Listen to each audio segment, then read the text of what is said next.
Isaiah 53 says, He has borne our griefs and carried our sorrows and pains of punishment. Verse 5 says, He was wounded for our transgressions, bruised for our guilt and iniquities.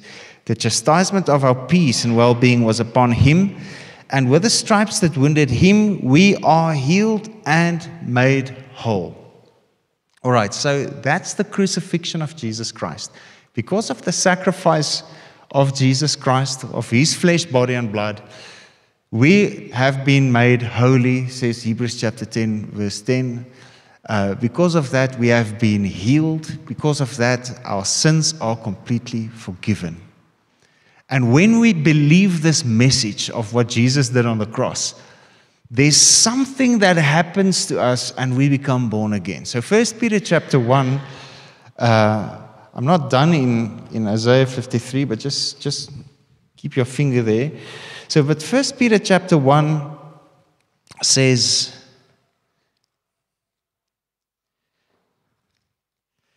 we have been born again, verse 23, you have been regenerated or born again. So I want to lay emphasis on this word, regenerated. So there's a generation coming forth. So you've been regenerated, you've been reborn, okay? Not from a mortal seed, but from one that is immortal by the ever-living and lasting Word of God. For all flesh is like grass, all its glory like the flower of grass. The grass withers and the flower drops off. So the Adamic life, it's a fading life. It's a life that fades out and ends in death. But there's a higher life. That's the life in the Word. That's the life in Christ. And that's what we have been born from. A life from the Spirit. He says, but the word of the Lord endures forever. And this word is the good news which was preached to you. So the good news, the gospel, is the word according to 1 Peter chapter 1. Now, Isaiah 53 is the preaching of Christ. This is the message, this is the word, when believed, that causes you to be born from above, born from God, born from the Spirit. Okay? Because the Spirit is, and the Word is one. The Word, says Jesus in John 6, that I've been speaking to you are spirit and life. Now, if we go to verse 8, is in Isaiah 53, still speaking of Jesus and His crucifixion. He says, by oppression and judgment He was taken away. And as for His generation, who among them considered that He was cut off out of the land of the living, stricken to His death for the transgression of my people, to whom the stroke was due. King James says, He was taken from prison and from judgment, and who shall declare His generation? For He was cut off out of the land of the living. For the transgression of my people He was stricken. So Jesus was cut off. So that means, now he says, who will describe His generation? He never got married and he never had kids. So who will describe His generation? Who will be His heir? Okay? Right, so let's just go to Matthew chapter 1. I actually wanted the board today, but let's just go for it. Okay. So I don't know if you've ever felt the need to read the ancestry. That's the part everyone skips over. But we're just going to read this today. Okay. I'm just going to read King James. It's a bit shorter. It says, the book of the generation of Jesus Christ. Not only the genealogy. So I want to claim, alweer ek in my Engels. I want to lay emphasis on the word generation. The book of the generation of Jesus Christ, the son of David, the son of Abraham. Abraham begat Isaac, and Isaac begat Jacob. Jacob begat Judas and his brethren. Judas begat Phares and Zara of Thamar. And Phares begat Esrom, and Esrom begat Aram, and Aram begat Aminadab, and Aminadab begat Nason, and Nason begat Salmon, and Salmon begat Booz of Rechab. And Booz begat Obed of Ruth, and Obed begat Jesse. And Jesse begat David the king, and David the king begat Solomon of her that had been the wife of Urias. And Solomon begat Rehoboam, and Rehoboam begat Abia, and Abia Asa, and Asa Josaphat, and Josaphat begat Joram, and Joram begat Ozias, and Ozias begat Joatham, and Joatham begat Achaz, and Achaz begat Zacchaeus, and Zacchaeus begat Manasseh begat Amon, and Amon begat Josias, and Josias begat Jeconias and his brethren, and about the time they were carried away to Babylon. And after they were brought to Babylon, Jeconias begat Salathiel, and Salathiel begat Zerubbabel, and Zerubbabel, I'm just so happy our names are easier than this, begat Abiud, and Abiud begat Eliakim, and Eliakim begat Azor, and Azor begat Sadok, and Sadok begat Achim, and Achim begat Eliud, and Eliud begat Eleazar, and Eleazar begat Mathan, and Mathan begat Jacob, and Jacob begat Joseph, the husband of Mary, of whom was born Jesus, who is called Christ. I got through it. Okay. Now listen, verse 17. All the generations from Abraham to David are 14 generations. And from David until the carrying away into Babylon are 14 generations. And from the carrying away into Babylon unto Christ are 14 generations. But if you count it, the last group is only 13. So there's one generation missing. Who will describe his generation? So who will be born from Jesus, who is called the Christ? He was wounded for our transgressions. He was bruised for our iniquities. The chastisement of our peace was upon him. And by the stripes that wounded him, we are healed, made whole. And then verse 8, he was cut off from the land of the living. Right, so who will describe his generation? Right. But we know that he is the Word that became flesh. So let's just quickly go to John chapter 1. Sorry, I haven't really touched on the scriptures that I gave you up there. We'll get to it. So John chapter 1. So remember, we're talking about generations.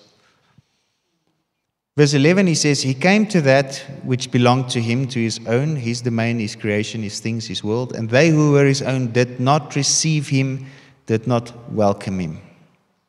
But to as many as did receive and welcome him, he gave the authority, the power, the privilege, the right to become children of God. That is, to those who believe on his name.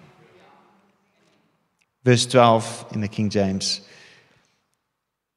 But as many as received him, to them gave he power to become sons of God, even to them that believe on his name. Now it's important, verse 13. Who owe their birth neither to blood nor to the will of the flesh, that of a physical impulse, nor to the will of man, that of a natural father, but to God. They are born of God. Okay? King James also, which were born not of blood, nor of the will of the flesh, nor of the will of man, but of God. Okay, I want you to understand this. The generation proceeding out of Jesus Christ, it's not generations. It's not then, son of Jesus, then son of Wara Wara instead of Wookie Tookie and so on.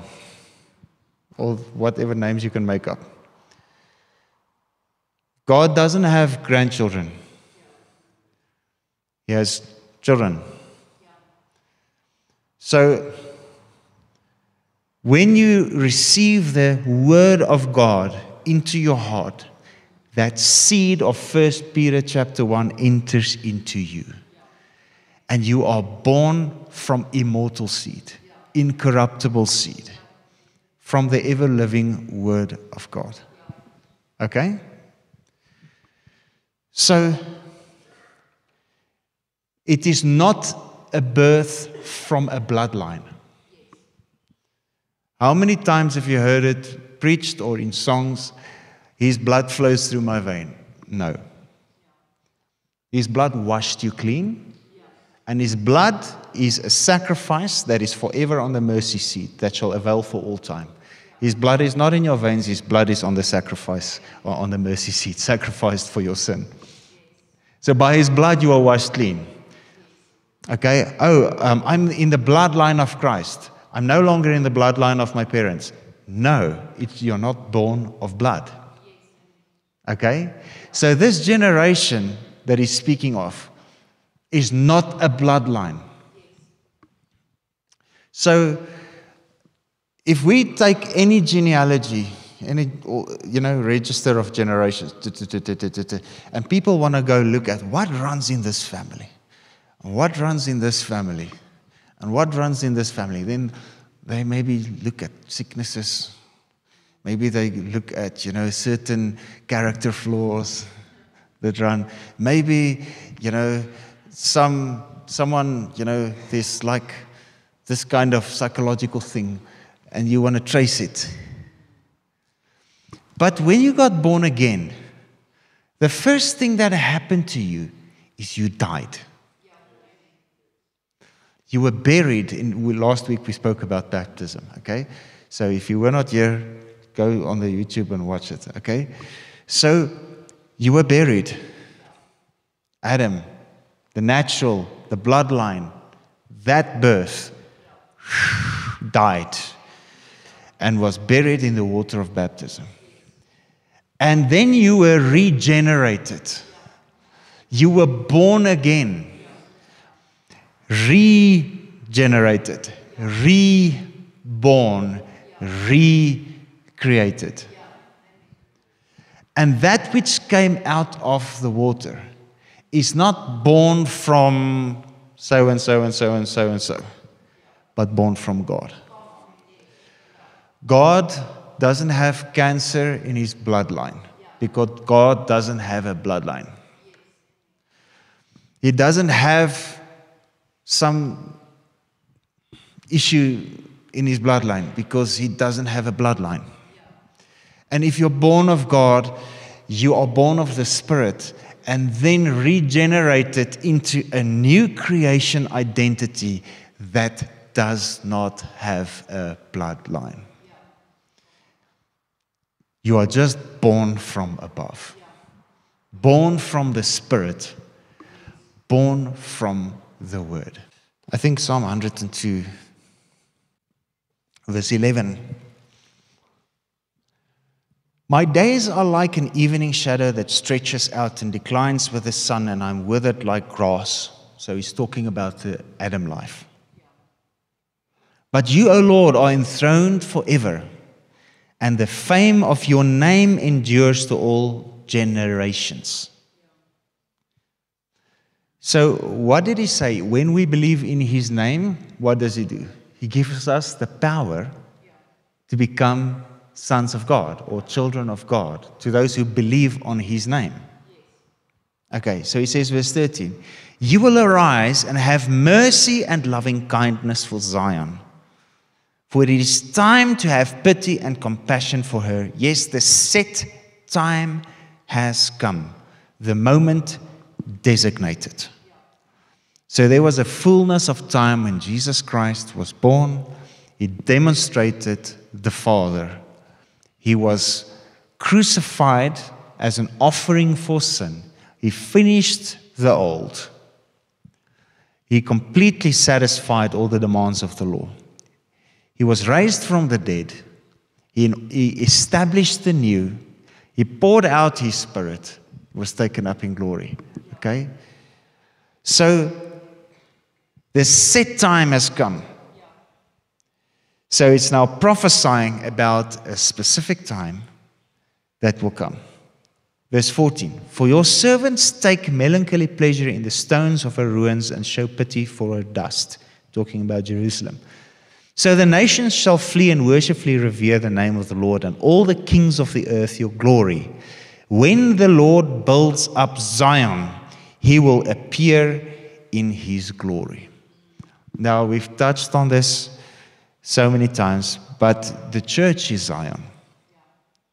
Okay, so just quickly in brackets, Hebrews chapter 12 says you have not come to a mountain that can be touched, to Mount Horeb, where the law was given. Where even if an angel, the command was given that even if an animal touches the mountain, he will be killed. Where Moses said, I'm afraid. You have not come to that mountain, but you have come to Mount Zion, to the church of the firstborn. Have you come to the church? Well, literally, you have come to church today, so yes. The people, those born of God. You have come to angels in festal gathering, spirits of the saints made perfect. Have come. You are Zion. When the Lord builds up Zion, He will appear in His glory. God is building up His body. He's building His kingdom. He's building you up until you look like, talk like, do like Jesus Christ. Because you have died, and it is no longer you who are alive in you, but Jesus on the inside of you. So our minds need to be renewed. We need to be built up individually to grow into that identity, but corporately. The temple, which is the body, not a building, is being built up until, says Ephesians chapter 4, we reach the fullness of the stature of Christ. Until we all reach oneness in the faith. So God is building up Zion. And He wants to appear in His glory. Another scripture that we've been touching on the last couple of months is Colossians chapter 3, verse 4. It says, verse 3, he says, as far as this world is concerned, you have died, your new real life is hidden with Christ in God. Then verse 4 says, when Christ shall appear, you shall appear with Him in the splendor of His glory. So God is building up Zion. Verse 17, He will regard the plea of the destitute and will not despise their prayer. Let this be recorded for the generation yet unborn. So now He's prophesying about a group of people in the future that would be born of the Spirit and with the Word. They were not there yet. Okay? That a people yet to be created. So it's a generation unborn, and it's a people yet to be created. Shall praise the Lord. For He looked down from the height of His sanctuary. From the heaven did the Lord behold the earth, to hear the sighing and the groaning of the prisoner, to loose those who are appointed to death. I want to take your attention back to when the Israelites were slaves in Egypt. And God heard their groaning. And then He called Moses and sent him to lead them out. Because He heard their groaning. That's a parable. So there's a groaning in Romans chapter 8. There's a groaning in the scripture. We want to see the redemption of our bodies. We want to come to be brought to full salvation, Hebrews chapter 9, 28. We want to see the fullness of everything that He paid the price for. And not only just sit here like, I don't know, a duck on a pond and wait for the heaven bus. That's not the Bible narrative. It's medieval tradition that teaches that you're supposed to die and go to heaven. There's not even one scripture, nowhere in the Bible that says it. But the Bible speaks of the resurrection. And the Bible speaks of those in Christ. So if you die, are you with Him in heaven? Yes, because you are in Him. But do you know that He's coming back? Do you know that He will raise from the dead all those who died? So everyone who's in heaven with Christ now will come back here and their bodies will be raised. Heaven is not the last stop. But everything that is in heaven must come back here, so that this earth can be recreated. So that Romans chapter 8 says that creation is groaning to enter into the glorious liberty of the sons of God. But first, the sons of God must manifest. First, the sons of God must be shown forth. So where are the mature sons? Where are those that Paul writes in Ephesians chapter 4 that are being built up, that are coming into the fullness of the stature of the Son? When will the church grow up and start revealing Christ instead of just sitting, waiting to go to heaven? Why not participate in the amazing inheritance that is given to us? Why not search what the Spirit is revealing? Search it out. See, what is mine? What does the Word and the Spirit say? What does God want to reveal into the earth through my life? What is it that Christ in me wants to shine forth into this world? You are called and sent. You are sent to bring heaven to earth. We are seated with Christ in heavenly places.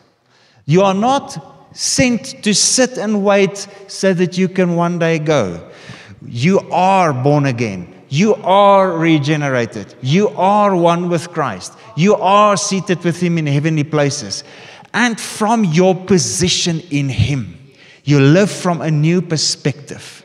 And this perspective is one with Christ in the Father.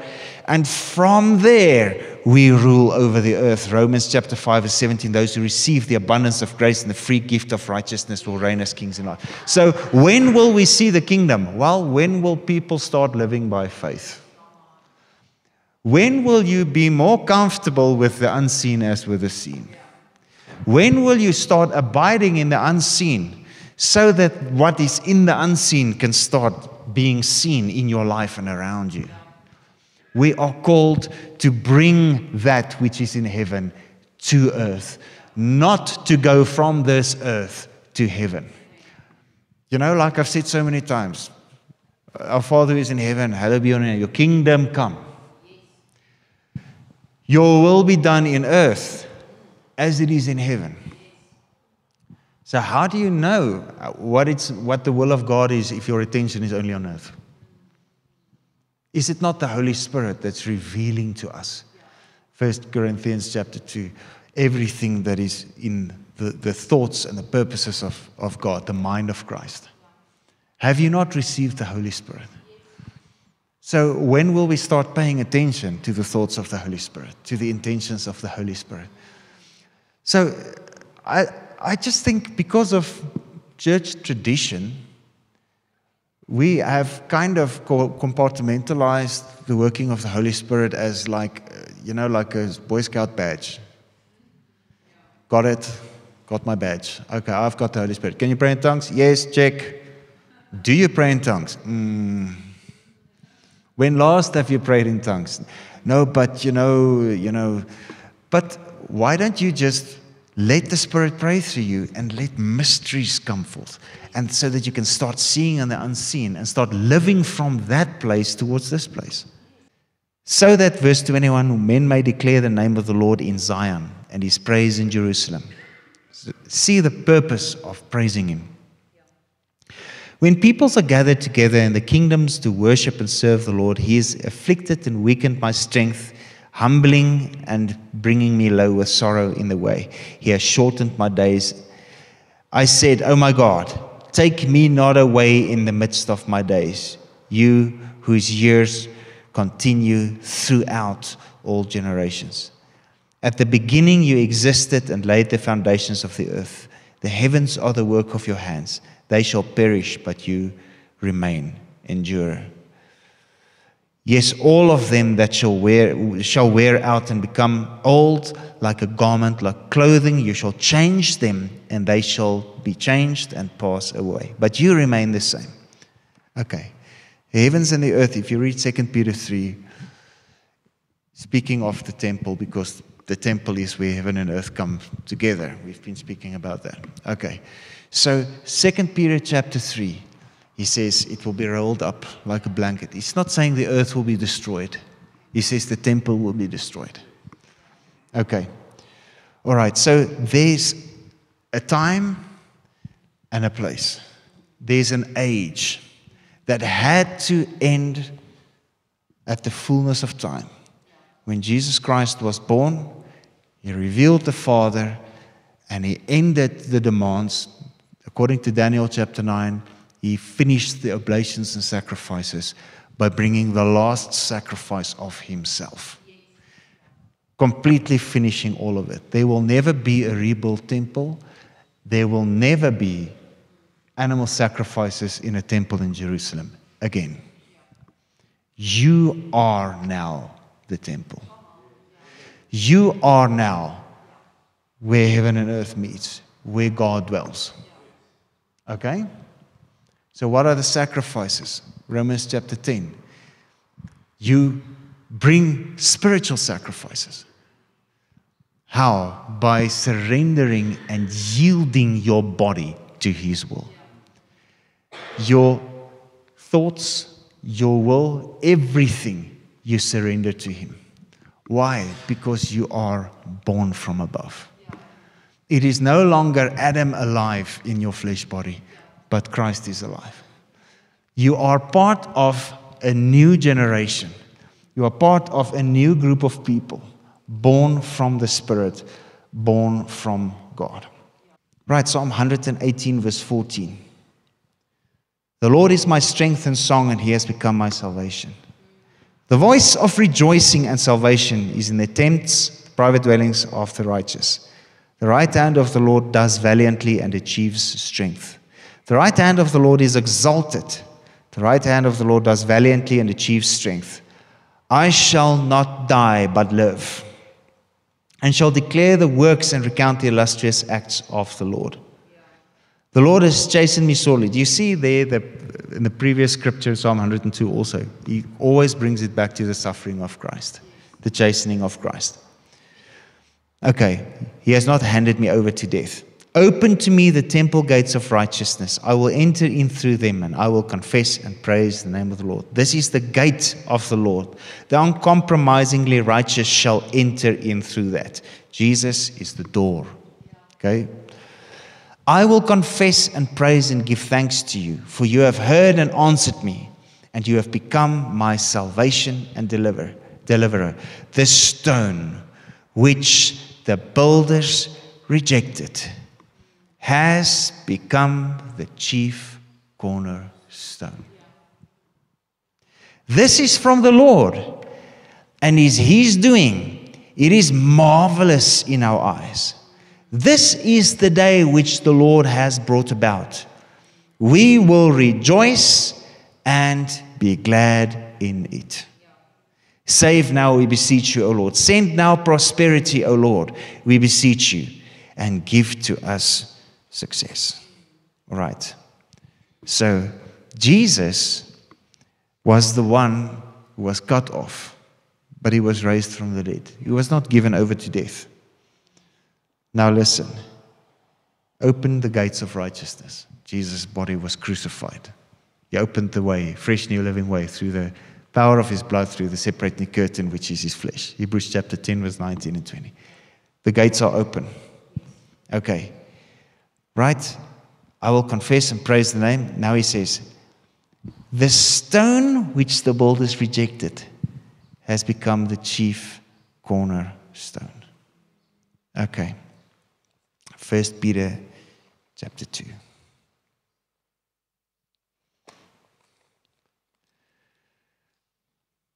So Jesus said, just on, as we page to 1 Peter chapter 2, in John chapter 2, Jesus said, break down this temple, and in 3 days, I will build it up. And they said,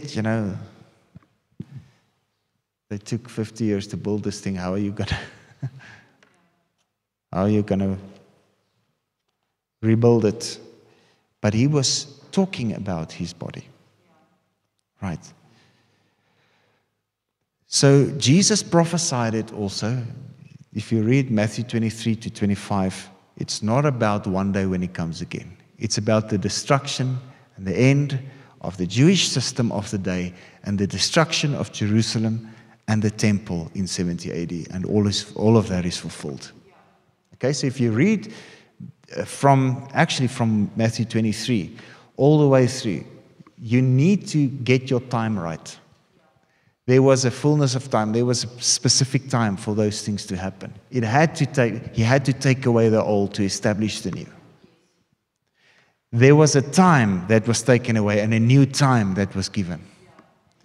There was a place that was taken away and a new place was given. You are the place. And we are in that time. We are in the time where the Spirit of God is poured out on the body of Christ. We are in the time where God is building up Zion, where He is appearing in His body, in His church. You are that body. You are that temple. You are that church. Okay, so 1 Peter chapter 2, verse 4 says, come to Him then, to that living stone, which men tried and threw away, but which is chosen and precious in God's sight. So they stumbled over the stumbling stone. Okay? But the stones that the builders rejected became the chief of the corner. He became the head of the body. Come and like living stones, be yourselves built into a spiritual house for a holy priesthood, to offer up those spiritual sacrifices that are acceptable and pleasing to God through Jesus Christ. Okay, so remember when we talked about Bethel, the house of God. Okay, so that place, that house of God where God dwells, okay, that spiritual house is what he's talking about. It's the church. That's where Jesus Christ becomes the meeting point between the Father and the church. We are in Him. The Father is in Him. Jesus is in us. Jesus is in the Father. Jesus becomes that place of oneness with the Father. Okay. So Jesus said, He was talking about His body being raised from the dead as the rebuilding of the true temple of God. He now becomes the head. He now becomes the chief cornerstone. Now He invites us. He says, listen, you can become part of this body. He says, come like living stones, be built, so that you can be the place where God dwells, so that you can be the Father's house, so that you can be the place where God is dwelling collectively in His temple. Okay? So yes, individually, your body is a temple, yes. But the revelation here is together, we are being built into one structure, of which Jesus Christ is the chief of the corner. Okay? He is the head. There's one body. There's one head. So if we talk about unity, it's not about the stones discussing among one another what they're going to do, and if it's the same thing, then they are in unity, and now everyone wants to work unity between the stones. No. If you are connected, if you're built into the building, you are one with the building. Let's take the body. If you're connected to the head, you are one with the body. So the issue is not to try and find common ground with one another. The issue is to connect to the head. The issue is to hear what the Spirit is saying and do that. Is to be surrendered to the Spirit, not to your board. Is to be surrendered to the Spirit and not to some weirdo with some strange ideas. You need to be connected to the Spirit of God. If you follow the Holy Spirit, if the Holy Spirit dwells in you, you are the body of Christ. Christ is the anointing. That's the Spirit. That's who is in you. So what qualifies you as being part of the body of Christ is that you must be born again. What qualifies you as being part of the church is that He actually dwells in you. So it's one thing to be part of tradition, to have your name on some list of some organization. That's not what makes you part of the church. That's not what makes you part of the body of Christ. Do you believe the gospel? Have you received the Holy Spirit? Is the Holy Spirit the one directing and controlling you? Okay, that's where unity comes from. Okay, let me get back because time is already. For thus stands in Scripture, behold, I'm laying in Zion. That's the church, that's you. Chosen, honored and precious chief cornerstone. And he who believes in Him, who adheres, trusts, and relies on Him, shall never be disappointed and be put to shame. To you then who believe is the preciousness. So there's a preciousness coming to you when you believe the gospel in its essence. When you come and are built. But for those who disbelieve, it is true, the very stone which the builders rejected has become the main cornerstone. And a stone that will cause stumbling, and a rock that will give men offense. So Jesus said it, here at the end, Matthew 23 to 25. He says, you think I come to bring peace, but I come to bring the sword. I come to cut the old and keep it that, and bring the new. To turn hearts against one another, 2 against 3 and 3 against 2. To fathers and sons against one another. What's that all about? Listen, unity is not in the flesh. Unity is in the Spirit. If we're going to cleave onto human traditions, human cultural traditions, human religious traditions, human philosophical traditions, whatever traditions. Yes, but my pastor says so. Yes, but our church says so. Hey, what does the Word say? What does the Spirit say? Are you obedient? Are you going to one day give account of your life to your dad? To your great-great-grandfather that you never even met because he died 500 years ago? Or are you going to give account to God Most High? All right? So somewhere we need to decide, what are we going to believe? What are we going to do? Are we going to just remain stuck because my dad was stuck, because my grandfather was stuck, because...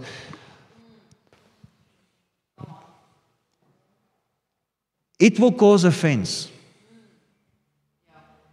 When you stand up and say what I'm saying, I'm telling you, it causes offense. Oh, but he doesn't preach what our church preaches. Well, then change. Because what's here? Okay? He says, the stone will cause stumbling. It's a rock that will give men offense. They stumble because they disobey and disbelieve God's word, as those who reject Him were destined and appointed to do. Now, verse 9. We'll end with this. There's more, but But you are a chosen race, a royal priesthood, a dedicated nation, God's own purchased special people, that you may set forth the wonderful deeds and display the virtues and perfections of Him who called you out of darkness into His marvelous light. Once you were not a people, son of. But now you are God's people. Once you were unpitied, but now you are pitied and have received mercy. Okay. There's so much more. So much more. There's so much more. Okay. Just want to make the connection with the recreated and the regeneration. Titus 3 verse 5 says, he speaks of the washing of regeneration at baptism. You are regenerated or born again. He says the washing of regeneration. The old traditions, the old dead stuff, washed off at baptism. Regenerated. You're a chosen generation, a royal priesthood. Okay? Then Ephesians chapter 2 verse 10 says, you were recreated in Christ. Regenerated. Recreated in Christ. Born anew. That you may, like he said here, display the virtues of God. So that you may live this good life. Walk in this life that he has prearranged and made ready for you to do. Prearranged doesn't mean it's everything that happens is God's will. No, it's just prepared ahead of time so that you can choose. Are you going to choose the road that leads to destruction? That's prearranged for you. Or are you going to choose the road that leads to life that's prearranged for you? Just because a surprise party is prearranged for you doesn't mean you're going to pitch up at your party. You still need to pitch up. You still need to go. Okay. All right. Revelation 5 verse 9 and 10 says that he has made us a royal priesthood. It says, let's read it. He says, now they sing a new song. He says, you are worthy to take the scroll and break the seals that are on it. You were slain, and with your blood you purchased men unto God from every tribe and language and people and nation. You have made them a kingdom, a royal race, and priests to our God, and they shall reign as kings over the earth, not over heaven. Wake up. You're not destined to be eternally in heaven. It's not in the Bible. They shall reign as kings over the earth. So there's going to be a recreation. There's going to be a resurrection. You have already been regenerated. You have already been recreated. When you start stepping into the fullness of what God has already placed on the inside of you, when you start showing the perfections, displaying the wonderful attributes and glory of God, being the chosen generation, you start coming into maturity. You start showing something of the character and the nature of the head of Jesus Christ, the chief cornerstone. The body, or the building starts to resemble the cornerstone. The body starts to resemble the head. And as you start to look like him, start to reflect him, start to do like him, start to talk like him, there's something in creation that's calling out, that's groaning, that's waiting. And unless the church grow up as a chosen generation, as a chosen people for a chosen time, a time such as this, creation is going to have to wait another fleshly generation to pass. Maybe the next generation then will stand up, believe the word, and take it and say, hey, but I am the generation. I am the one born of God. I am the one recreated in Christ Jesus. I am the one that the Bible speaks of. So every generation, there's a few that stand up. Every generation, there's a few that shines. And you see it here and there. Every generation, you can see through history that They call them the God's generals, you know. You see the people, and yeah, that guy broke through in miracles. And that guy raised the dead. And in that generation, man, the crowds of T.L. Osborne. And you see, you know, Smith Wigglesworth, Jack Coe. If you don't know, don't worry. Okay. But what about this generation? And why only here and there one? And do you not know that you are the body of Christ? Do you not know that you are the temple of the Holy Spirit? Do you not know that you are the chosen generation? Why leave it only for the man of power for the hour? God is calling His whole body into action. God is calling His whole body into deep fellowship with Him. Everyone He wants to shine through you. He wants to show the mysteries and the secrets and the perfection of Christ through you. As you are grafted into the vine, as you are connected to the head, as you come and as a living stone are built into the holy habitation of God. Listen, this is a call to action for the whole body of Christ. This whole generation that is alive today, there's more people alive right now than that has ever been alive before. Of all generations put together. There's more people alive now than that has ever existed before. just think of that. I think it's time. I think it's time for the chosen time, the set time for the people to be taken out of bondage. I think it's the chosen time, the right time, the set time for the church to come forth and to get up and start to come to maturity. All right. So I really believe God is doing something so glorious and powerful all over the earth. You're going to see it in any country imaginable. You will see how it's like a surge coming, and it will remove wickedness out of government.